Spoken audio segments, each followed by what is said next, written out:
Урматтуу мекендештер, кечеги 18 майга караган түнү болуп өткөн окуялар боюнча бир аз маалымат берип кетейин деп чечтим.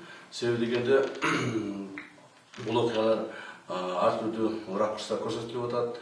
Эми азыр технологиянын заманы болгондон кийин баардыгынын колунда, эгерде көчөдө бир 100 адам жүрсө, 100 адамдын баардыгынын колунда соткалары бар, алар оператор бардыгы ар түрдүү ситуацияларды көрсөтүп атышат. Ошол кечеги болгон окуяларда 18 жаштан 25 жашка чейинки жалаң жаш балдар катышкан. 200дөн баштап ар түрдүү ситуацияга карап туруп 500-700ге чейин балдар катышып жүрүштү.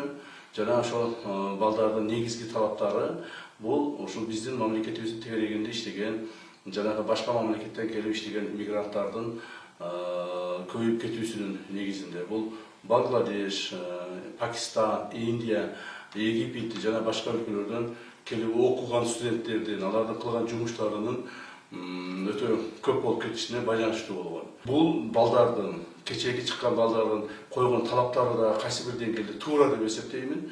Алар көп ошол келген мигранттардын көп болуп кеткендигине байланыштуу биз өзүбүздүн чараларыбызды көрө баштаганбыз.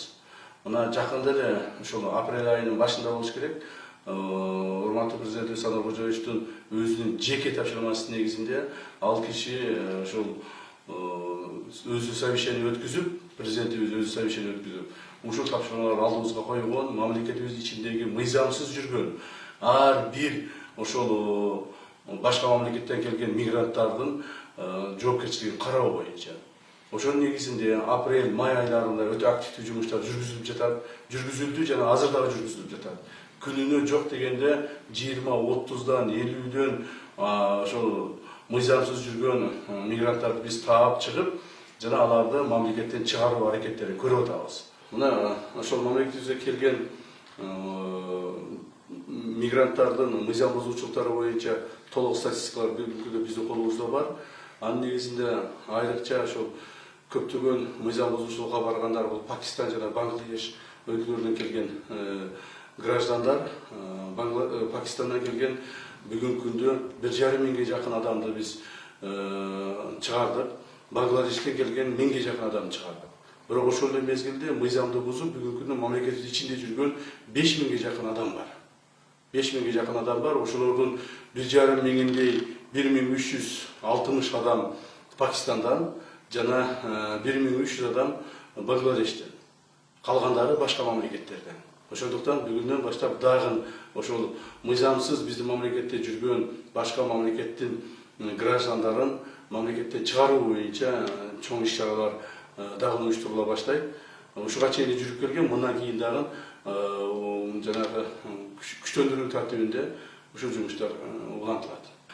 Негизинен кечеги ошол чыккан адамдардын койгон талаптарын туура деп эсептейбиз, бирок ошол эле мезгилде коомдук тартипти бузуу же болбосо мамлекеттик түзүлүшкө коркунуч келтирүү маселелери карала турган болсо, анда мамлекет тарабынан кайсы бир чаралар көрүлбөйт. Кечээ мамлекеттик органдар тарабынан эч кандай бул адамдарга чаралар көрүлгөн жок жана эч кандай күч колдонулган жок.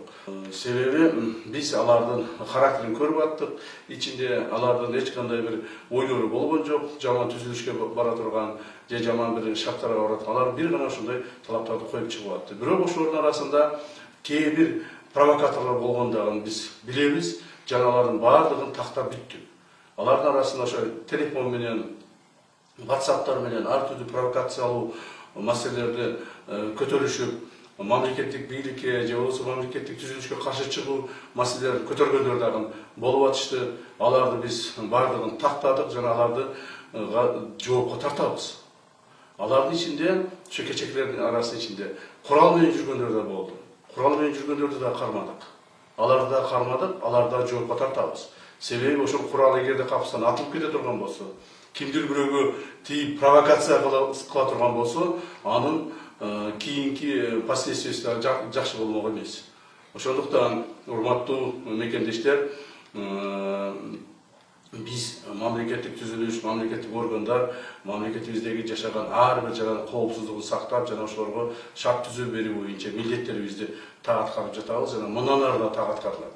Мындан ары эгерде дагы ушундай бир маселелер чыга турган болсо, ошол маселелердин баардыгы бир саясий өңүткө өзгөрүлүп кете турган болсо, биз чара көрүүгө толук болгон мүмкүнчүлүгүбүз бар, мүмкүнчүлүгүбүз жетишет.